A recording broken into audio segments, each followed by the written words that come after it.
Olá! Nessa aula, então, nós vamos ver a glicólise, que é a primeira via metabólica envolvendo a glicose, ou seja, relacionada ao metabolismo dos carboidratos. Conforme a gente viu na aula passada, para as células desempenharem as suas funções, elas precisam de energia que vem da hidrólise do ATP, da adenosina trifosfato.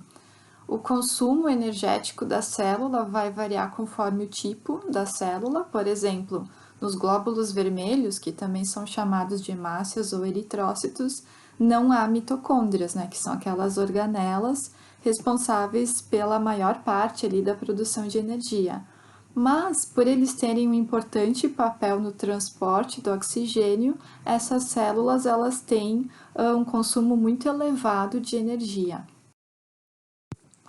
E da onde que vem essa energia que é necessária, então, para as células desempenharem as funções delas? Justamente da alimentação, que a partir, então, da absorção dos substratos energéticos, eles vão ser oxidados.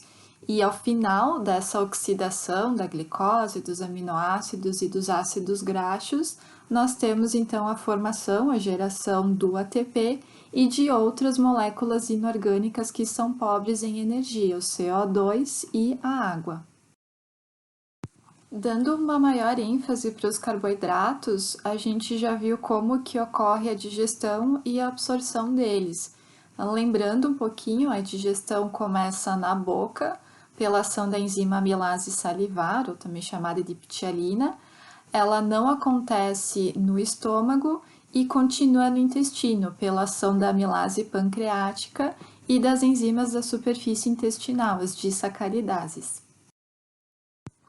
A estrutura da glicose, ela pode ser verificada ali na figura 1, onde ela é um monossacarídeo composto por 6 carbonos, por isso que a gente se refere a ela também como uma hexose. E ela tem um importante papel tanto na parte de estrutura quanto na parte de geração de energia.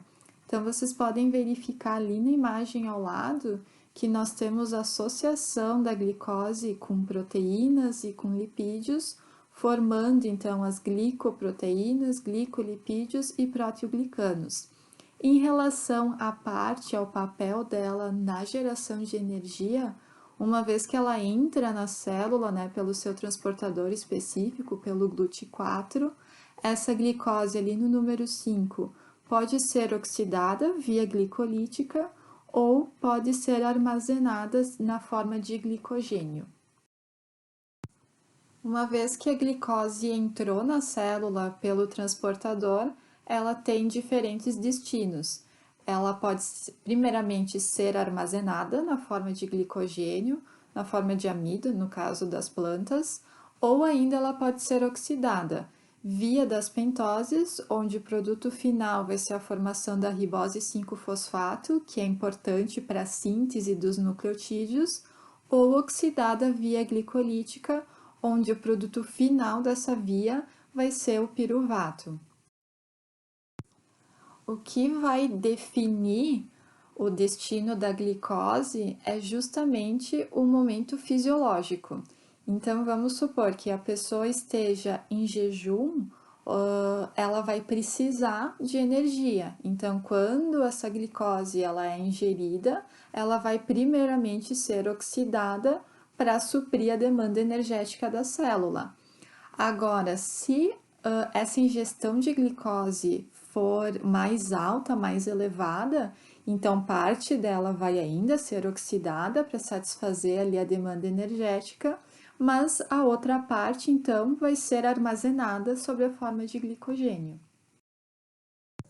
Bom, na aula de hoje, a gente vai focar no processo, então, de quebra, de oxidação da glicose, que acontece primeiramente pela via glicolítica, também conhecida como glicólise. Essa via, ela vai ser responsável pela quebra ou oxidação da glicose em piruvato com a produção de ATP. E daí justamente porque a partir dessas 10 reações da via glicolítica que a gente tem a produção do piruvato e também a produção de ATP, de energia, nesse processo, essa via ela é conhecida como uma reação metabólica catabólica. E esse ATP, né, que é liberado durante esse processo, pode ser utilizado então para o trabalho mecânico, né, na contração muscular, e também para o trabalho químico, que consiste na síntese de outras moléculas mais complexas. Essas 10 reações enzimáticas da via glicolítica acontecem no citosol da célula. Depois da produção do piruvato, ele vai ser direcionado para outras vias. E uma dessas vias é o ciclo de Krebs, que acontece na mitocôndria e que implica então na oxidação total da molécula de glicose. As 10 reações da via glicolítica, elas podem ser divididas em duas fases. A primeira fase, que é a fase preparatória ou de investimento, ela é caracterizada pela fosforilação da glicose, ou seja, pela adição de um grupamento fosfato nessa glicose, e ao final nós temos a clivagem dela formando o gliceraldeído 3-fosfato. Então, nessa fase, apesar, né, de a gente querer a liberação, a geração de ATP, a gente tem um pequeno investimento de energia e corresponde então às 5 primeiras fases da glicólise. Já na segunda fase, nós temos as 5 reações seguintes e ela corresponde então à fase de pagamento. Então é a fase que a gente de fato vai ter um rendimento líquido de energia. Nessa fase, nós temos a conversão então do gliceraldeído 3-fosfato, que foi formado lá nas primeiras 5 reações, com a formação do piruvato e também geração de ATP e de NADH, que são aqueles transportadores de elétrons. Aqui nós temos então a primeira fase da via glicolítica, que corresponde à fase de investimento. A primeira etapa, ali no número 1, ela consiste na ativação da molécula de glicose por meio da sua fosforilação com formação da glicose 6-fosfato. Essa reação ela é catalisada pelas enzimas exoquinases se ela estiver acontecendo numa célula muscular e glicoquinase se ela estiver acontecendo numa célula do fígado. Ou seja, nós temos a transferência de um grupamento fosfato do ATP para a glicose, formando a glicose 6-fosfato. E como nós temos essa transferência do ATP, ele vai ser então liberado na forma de adenosina difosfato, ou seja, com um fosfato a menos. A próxima etapa, etapa 2, ela é catalisada pela enzima fosfoglicoisomerase, que ela converte a glicose 6-fosfato em frutose 6-fosfato. Notem que o produto final da primeira reação, que era a glicose 6-fosfato, agora vai servir de substrato para a reação seguinte. Na etapa 3, nós temos a segunda reação, que ela é irreversível, que é catalisada pela enzima fosfofrutoquinase. É importante nós sabermos os pontos onde nós temos reações irreversíveis nas vias metabólicas, porque vai ser justamente nesses pontos que eles servirão então para a regulação da via. Então, aqui na etapa 3, a gente tem a frutose 6-fosfato recebendo, então, com uma nova transferência de um grupamento fosfato proveniente ali do ATP para essa molécula, formando a frutose 1,6-bifosfato, ou seja, ela apresenta duas ligações, dois grupamentos fosfato na sua estrutura. Na etapa 4, essa frutose 1,6-bifosfato, ela é convertida, ela é clivada por uma aldolase em gliceraldeído 3-fosfato e dihidroxiacetona fosfato, que é aquele DOH-fosfato ali embaixo. Como nós temos apenas o gliceraldeído 3-fosfato seguindo a via glicolítica, essa dihidroxiacetona ela sofre uma conversão, ou seja, ela é convertida em gliceraldeído 3-fosfato por uma enzima ali, a triose fosfato isomerase.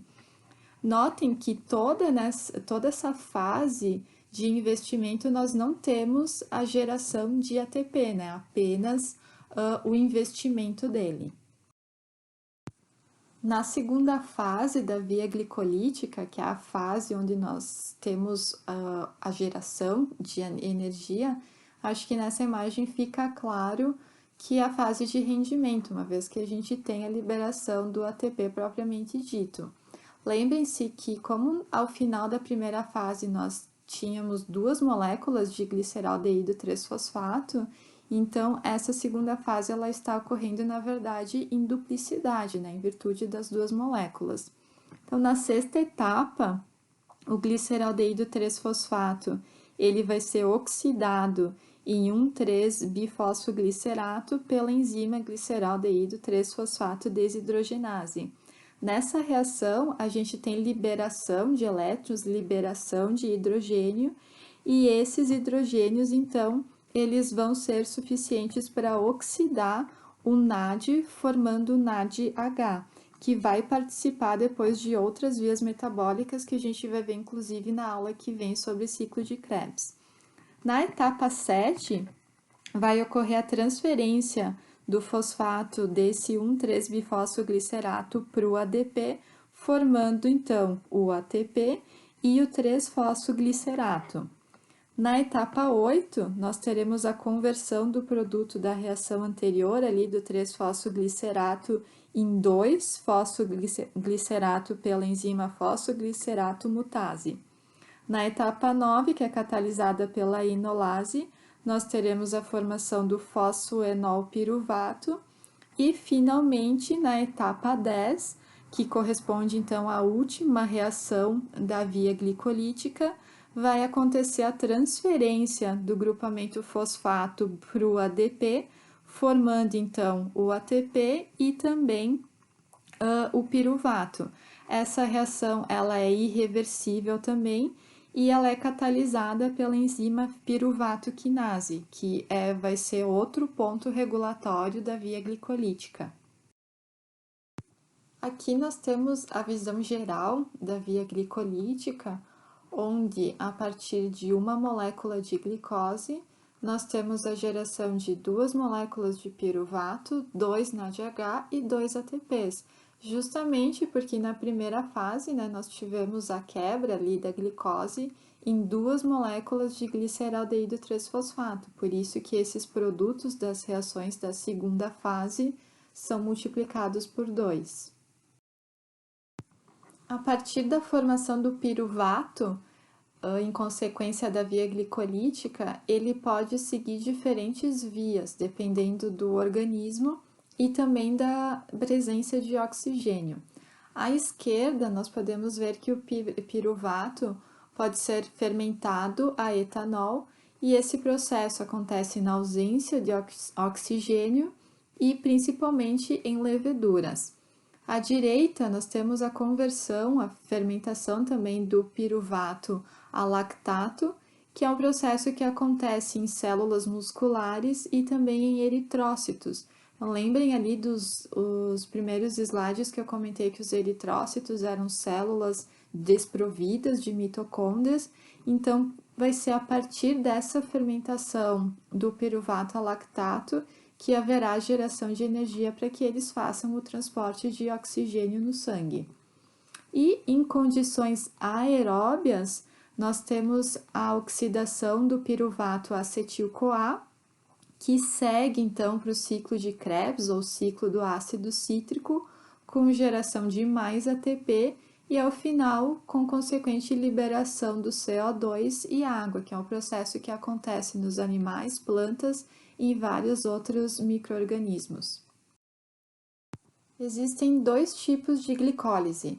A glicólise aeróbica, que é aquela que vai acontecer na presença de oxigênio e que também é conhecida como respiração celular. Ou seja, nós temos primeiramente a via glicolítica, que são aquelas 10 reações enzimáticas seguidas com a formação do piruvato. compreende o ciclo de Krebs, onde esse piruvato vai ser oxidado, e os elétrons que são liberados dessas reações ali do ciclo de Krebs, eles são transportados para a cadeia de transporte de elétrons, e ao final nós teremos uma maior geração de ATP. Já a glicólise anaeróbica, conforme o nome já diz, acontece sem a presença de oxigênio, também é conhecido como fermentação, e nós temos a primeira via, né, a glicólise acontecendo da mesma forma como acontecia na glicólise aeróbica, só que ao final o piruvato ele vai ser convertido a lactato pela enzima lactato desidrogenase. Conforme eu comentei no slide anterior, a glicólise anaeróbica vai ser o processo que acontece sem a utilização do oxigênio molecular e ele é importante para a obtenção de energia, principalmente naquelas células que não têm mitocôndrias ou que têm uma baixa quantidade dessas organelas. Ele consiste, então, na oxidação da glicose a piruvato e esse piruvato ele vai ser convertido a lactato. Todo esse processo acontece no citosol da célula e existe a síntese de pouco ATP, ou seja, um saldo de 2 moléculas de ATP por molécula de glicose oxidada nesse processo. Aqui nós temos o esquema da glicólise anaeróbica. Então, primeiramente, nós temos a glicose sendo oxidada a piruvato, ou ácido pirúvico, é a mesma coisa. E, posteriormente, esse piruvato ele é convertido ao lactato. Notem que o lactato, ou ácido lático, ele apresenta 3 carbonos na sua composição, ou seja, ao final da glicólise anaeróbica, nós temos a geração de um produto que ainda é um composto orgânico. Apesar da glicólise anaeróbia gerar um saldo baixo de ATP, ela é uma via importante que fornece energia principalmente em momentos que nós temos um bloqueio do aporte de oxigênio para a célula ou ainda nas células, né, que não apresentam mitocôndrias. O produto final dessa via vai ser o lactato, reação que é catalisada ali pela lactato desidrogenase, então o piruvato vai ser o substrato, ele se liga na enzima e o produto é o lactato. E essa via também é chamada de fermentação lática. A glicólise anaeróbica, ela vai ser uma via importante para a geração de energia para o metabolismo celular, principalmente naquelas células e tecidos que nós temos uma baixa ocorrência de capilares, que implica na indisponibilidade do oxigênio, e também baixa ou pouca quantidade de mitocôndrias. Então, são elas as hemácias, a córneo cristalino, retina, medula renal, testículos e outros. Durante o exercício físico intenso, o músculo esquelético ele pode exceder a capacidade oxidativa pela glicólise aeróbica e nesse momento o piruvato ele vai ser convertido a lactato pela fermentação. Primeiramente, ocorre a quebra do glicogênio muscular ali no número 1 com liberação da glicose. Essa glicose vai ser oxidada a piruvato, que consequentemente será convertido a lactato, ali no passo 2, com liberação de ATP. O lactato ele vai ser transportado via corrente sanguínea ao fígado, onde ele será convertido numa molécula de glicose por um processo que a gente chama de gliconeogênese, que nós veremos nas aulas seguintes. Ali, essa glicose, ela poderá então seguir via corrente sanguínea e ser utilizada por outros tecidos, ou no músculo ela pode ser armazenada na forma de glicogênio ou novamente oxidada para que ocorra a liberação de ATP para o trabalho muscular. Já a glicólise aeróbica vai acontecer em células que têm um aporte abundante de oxigênio, desde que, obviamente, elas contenham mitocôndrias, e o produto final vai ser o CO2 e a água. Essa glicólise aeróbica, ela também é conhecida como respiração celular e ela é composta por 3 fases. A primeira, a via glicolítica, que apesar de estar inclusa na respiração celular, ela é uma parte que acontece sem a presença de oxigênio, e nós temos a oxidação da glicose até a formação do piruvato. Depois nós temos o ciclo de Krebs e a cadeia transportadora de elétrons, que são as 2 fases que acontecem na mitocôndria. Na glicólise aeróbica, ocorre a oxidação completa da molécula de glicose com síntese de ATP, diferentemente da glicólise anaeróbica, onde acontecia a oxidação parcial da molécula de glicose. E aqui ainda nós temos um saldo de ATP muito maior em comparação à glicólise anaeróbica, né, que em torno de 32 ATPs, em contrapartida aos 2 ATPs que nós tínhamos lá na fermentação. A glicólise aeróbica, ela é composta por 3 fases. Então, a primeira, a via glicolítica, onde nós temos a oxidação da glicose à formação do piruvato, com a geração de 2 ATPs. Esse processo, lembrando, acontece no citosol da célula. O ciclo de Krebs, que acontece na mitocôndria, e nós temos a formação de mais 2 ATPs, e a cadeia respiratória, que também está acoplada na mitocôndria, onde nós temos a geração ali de 32 a 34 ATPs. Em uma célula que é bem oxigenada e que possui mitocôndrias, o piruvato ele não vai ser transformado em lactato via fermentação, ocasionando um aumento da concentração dele no citoplasma. Com esse aumento, o piruvato ele vai entrar na mitocôndria para ser completamente oxidado a CO2 e água com produção de energia. E para que esse piruvato siga essa rota metabólica de oxidação via ciclo de Krebs, primeiramente ele deve ser convertido a acetil-CoA, que é aquela molécula que tem um papel central no metabolismo que nós vimos na aula passada, que faz a ponte entre o anabolismo e o catabolismo. Falando um pouco sobre a regulação da via glicolítica, ela vai acontecer principalmente a partir das enzimas que catalisavam as reações irreversíveis, aquelas que eu chamei a atenção de vocês nos 2 slides que tinham as 10 reações dessa via. Então, a primeira é a hexoquinase e a glicoquinase, que são as enzimas que vão ser inibidas pelo aumento da concentração do produto da reação, ou seja, pelo aumento da concentração da glicose 6-fosfato. A fosfofrutoquinase é o principal ponto de regulação da via glicolítica e essa enzima ela vai ser ativada quando existir a necessidade de produção de ATP e, consequentemente, ela vai ser inibida quando o ATP estiver em excesso.